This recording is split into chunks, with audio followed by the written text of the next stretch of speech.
Bon les amis, je reviens vers vous en ce 9 juin pour causer QR code, passe sanitaire et vaccination en anneau. Cette vidéo va être un électrochoc, on va se la jouer décortiquage et dépeçage en règle. Je connais la fabrication du sauciflard, je m'y suis attelé avec le daron, de la découpe au séchage dans la cave. Bah là c'est pareil pour cette vidéo et il y aura pas un pet de gras. Mais évidemment pour assimiler toutes ces vérités, je vais vous tirer le sourire sinon vous allez chialer vos mères tellement ça pue le totalitarisme. Grand Reset et Big Brother, enveloppés dans un linge à bébé, pour faire joli. Faut avouer que les mecs en face savent bosser pour enfumer de l'endormi en série. Mais comme il faut avoir un bon coup de lame pour faire une bonne julienne de légumes, j'ai sorti ma plus belle planche à découper, les gastronomes apprécieront. Alors tout commence le 29 avril dans un entretien à la presse régionale où Macron annonce les mesures de déconfinement et dans le tas, il lâche: le pass sanitaire ne sera jamais un droit d'accès qui différencie les Français. Il ne saurait être obligatoire pour accéder aux lieux de la vie de tous les jours comme les restaurants, théâtres et cinéma ou pour aller chez ses amis. Là tu te dis c'est pas mal, c'est kiff-kiff pour tout le monde. Mais te réjouis pas trop vite parce que la suite ça pue le faisandé. Par contre, dans les lieux où se brassent les foules, comme les stades, festivals, foires ou expositions, il serait absurde de ne pas l'utiliser. Ah bah oui, ce serait con mon loulou. Le mec, dans une phrase, il dit qu'il ne le fera jamais, mais qu'il fera quand même parce que ce serait absurde de pas le faire. Il dit clairement et tranquillou, la main dans le slop, que les non-vaccinés auront moins de droits en France que les vaccinés. C'est de la ségrégation pure et simple. Le champ de coton n'est pas loin, les amis. On attend tous un Martin Luther King qui nous montre la terre promise. Parce que là, on vient de faire un bond de quelques siècles en arrière. Le verre est dans la pomme et c'est une golden qu'on va se manger. L'interdiction pour les non-vaccinés va se généraliser à tout.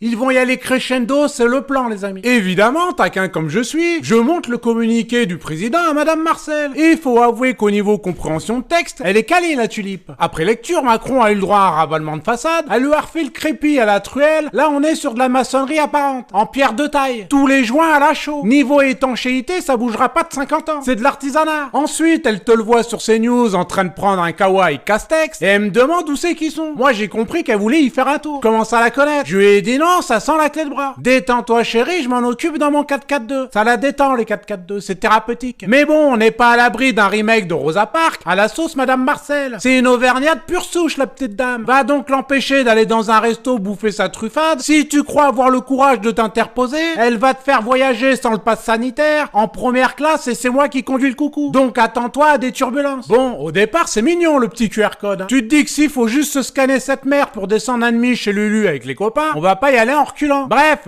vu comme ça, y a pas d'inquiétude à avoir. Alors je t'explique concrètement comment que ça va se passer. Moi avec mon pote Bernard, on aime bien la truffade et on va chez l'Auvergnat pour se remplir le bide. Donc à l'entrée, on scanne nos QR codes, comme tous les esclaves en devenir. Manque de bol, y a Viviane, son Gus et son Mioche qui ont possiblement chopé le Covid. Elle a le nez qui coule et va se faire tester le lendemain. Et bim, avec mon pote Bernard, on reçoit un message de l'assurance maladie nous indiquant qu'on est des cas contacts et qu'on doit s'isoler pendant 7 jours, se faire tester et tout le tintouin. Sauf que nous, on a un tournoi de pétanque et c'est pas une grippette qui m'empêchera de tirer mes boules. Attends, j'ai amélioré mon carreau et là, t'as la sécu qui veut que je me pointe chez elle. Avec cette connerie de QR code, ça remonte direct à la sécu. C'est là qu'avec mon pote Bernard, qu'on s'est vite rendu compte qu'on était tous plus ou moins des petits poussés. Je vous laisse imaginer le risque d'aller faire un tiercé quinté plus au PMU d'à côté. Ça sent l'isolement toutes les semaines. Bon, moi ça va pour l'isolement avec Madame Marcel, on s'entend bien. Mais le pauvre Bernard, faut voir la gonzesse qui se rabatte. Elle joue dans les aigus pour un oui ou pour un non. 20 ans de vie commune, à l'audition, il est tombé à 3 sur 10. À ce niveau, c'est de la maltraitance. Bon, je vous laisse imaginer les prochaines lois qui vont être adoptées pour que tout le monde respecte scrupuleusement l'isolement pour ne pas aller se taper une pétanque ou tenter la balade à vélo. Il y a déjà des propositions de loi, comme cet article 3 qui voudrait rendre obligatoire l'isolement des personnes positives à la Covid-19 ou défini comme cas contact et sanctionne son non-respect. Ça fait rêver la liberté de demain. Alors, pour la petite histoire, le QR code a été créé au Japon en 1994 dans une filiale du groupe Toyota pour mettre au point un système permettant de suivre le chemin des pièces détachées dans les usines. Voilà. Aujourd'hui, nous sommes tous plus ou moins des pièces détachées avec notre petit QR code dans ce monde qui ressemble de plus en plus à une usine. Le pass sanitaire, c'est autre chose. C'est la carte VIP pour aller voir un concert de Patrick Bruel ou le festival Les Vieilles Charrues. Dès qu'il y a plus de 1000 pélos, tu sors ton pass VIP et hop, tu peux te faire le circuit du Castellet pour le Grand Prix de France. Mais pas de panique, comme le gouvernement se veut grand seigneur, il a décidé expliqué que les zoos échapperaient au pass sanitaire, donc les non-vaccinés pourront contempler les bonobos restreints dans leur enclos pour avoir un aperçu de ce qui les attend dans un futur proche. Il y a un côté pédagogique et ludique, donc emmenez vos gosses. Et ce monde laisse entrevoir celui de Jean-Philippe Delsol. 2 petits points. Si certains ne veulent pas être vaccinés, moi je les respecte. Ils peuvent rester entre eux, c'est leur choix. Ils sont libres. Mais s'ils ne sont pas vaccinés, ils préviennent qu'ils ne le sont pas. Pour que ceux qui ne veulent pas côtoyer des non-vaccinés ne les côtoient pas. À savoir maintenant comment on va faire pour prévenir les vaccinés que nous ne le sommes pas. C'est quoi le projet? On va se coller un Covid rouge sur la poitrine? Ça commence à puer sévère. Bon, évidemment, il y a cette histoire d'équilibriste qui consiste à dire que le pass sanitaire sera temporaire. Alors faut bien comprendre une chose, que temporaire dans la bouche d'un politique, c'est très long, voire éternel. C'est temporaire comme l'autoroute A8. En 1961, pour financer la construction des autoroutes. Les péages n'étaient censés être que des dispositions temporaires. 60 piges plus tard, on y est encore. Et le péage augmente de plus en plus. On peut dire qu'on s'est temporairement fait niquer en beauté, puisqu'en plus ce sont les sociétés privées qui gèrent la boutique, et se font des couilles en or. Ce sera la même chose avec le pass sanitaire, point barre. Vous allez me dire, c'est quoi le but du QR code et du pass sanitaire? Le but, c'est l'identité numérique. Et ce que je vous dis, c'est pas des conneries, puisque c'est la Dépêche qui lâche le morceau courageusement, même si le papier n'est pas signé. 2 petits points. Le projet élyséen à moyen terme n'est pas un bien grand secret. Créer un système QR code à scanner avant l'entrée dans les lieux publics pour identifier et suivre la personne. Le calcul politique est simple. Les quelques récalcitrants, estimés à 20% par la présidence, devront capituler de lassitude dans la guerre d'usure, sous peine d'être privés de restaurants, de vie culturelle, de vie sociale tout court, par une auto-rééducation à la Skinner. Alors Skinner, tu te demandes bien qui c'est le loustic. Frédéric Skinner, c'est un psychologue ricain. Le mec, si tu veux, il a créé la boîte de Skinner.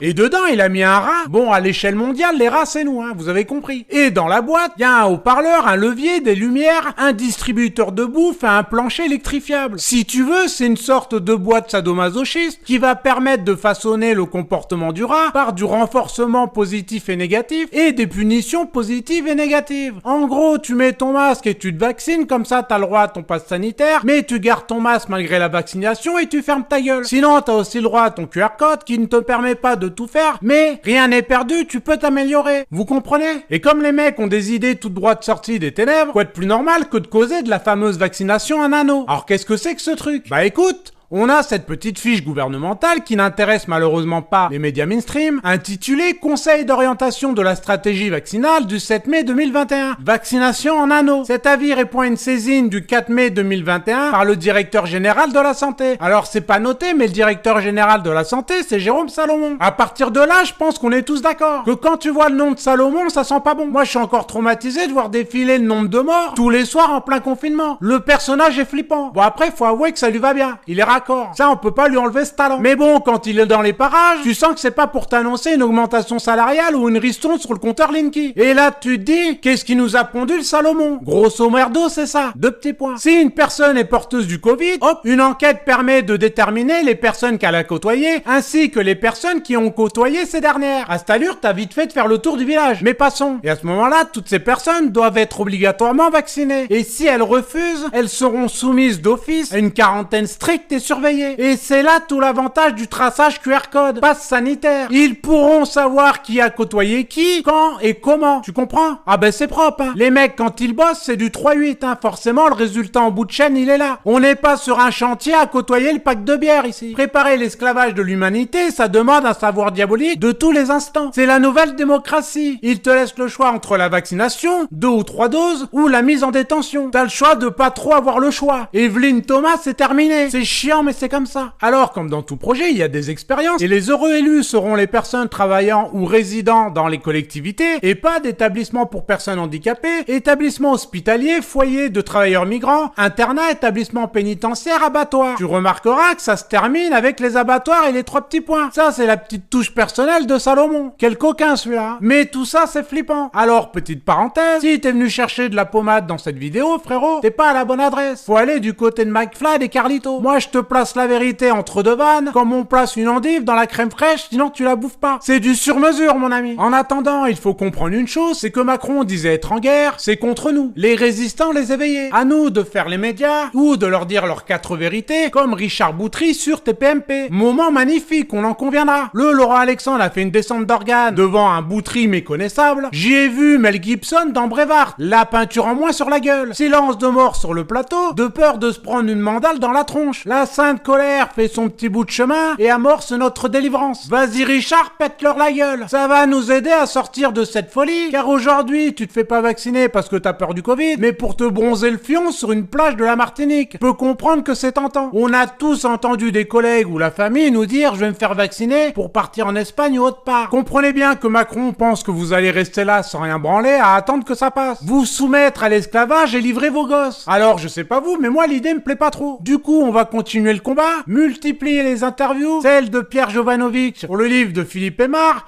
Covid-19, enquête sur un virus, arrive et c'est une bombe atomique. Perso, j'étais sur le cul. Interview en fin de semaine, vendredi, si tout se passe bien. Donc, le site fonctionne du feu de Dieu, les articles abondent, la musique et plein d'autres surprises. En ce moment, on est en plein feu car le nouveau site va émerger incessamment sous peu et comme on fait 10 choses à la fois, il faut tenir la barre. D'ailleurs, au passage, on cherche des monteurs vidéo. Donc, si tu veux donner un coup de main, que tu sois pro ou débutant, tu peux nous joindre via le mail en description de cette vidéo. Mais disponible pour toutes les compétences et pense pouvoir apporter quelque chose à ce média. Donc n'hésitez pas. Marcellien, Marcellienne, le 7 juin était mon premier appel lancé pour monter une équipe afin que ce site puisse sortir. Ça fait donc 1 an que l'aventure a commencé. Le site est là, l'équipe est là et vous êtes là. C'est l'effort de tous qui a permis d'avancer. Donc merci à nous tous, à mon équipe, à Madame Marcel évidemment, à vous qui êtes vraiment formidables et d'une gentillesse incroyable. Sincèrement, vous êtes au top. On est parti pour continuer le combat et gagner. Voilà. Si tu as kiffé cette vidéo et que tu veux nous aider financièrement, le lien est sous la vidéo. On a besoin de vous pour notre prochain projet, un studio pour des émissions, et quand je le dis, je le fais. De toute façon, par la force des choses, les vacances aux Seychelles, cette année, c'est niqué. Donc, faut que je m'occupe. Et moi, tu me donnes un disque dur, un ordi, un micro, et l'idée de mettre l'équipe d'en face en slip, c'est comme plonger dans le lagon en Polynésie française. J'aurai peut-être pas le collier en fleurs, mais avec ce qu'ils vont se prendre dans la gueule, ce sera tout comme. Donc aidez-nous, notre lobby c'est vous. On n'a pas de subvention de l'État, rien du tout. On fait tout avec nos mimines. Et c'est très bien comme ça d'ailleurs. Mes amis, on se quitte pour se retrouver dans pas très longtemps. Gardez la pêche, engagez-vous, ayez la foi, ne lâchez rien et à la fin on gagne. Je vous le garantis. À ciao les gars.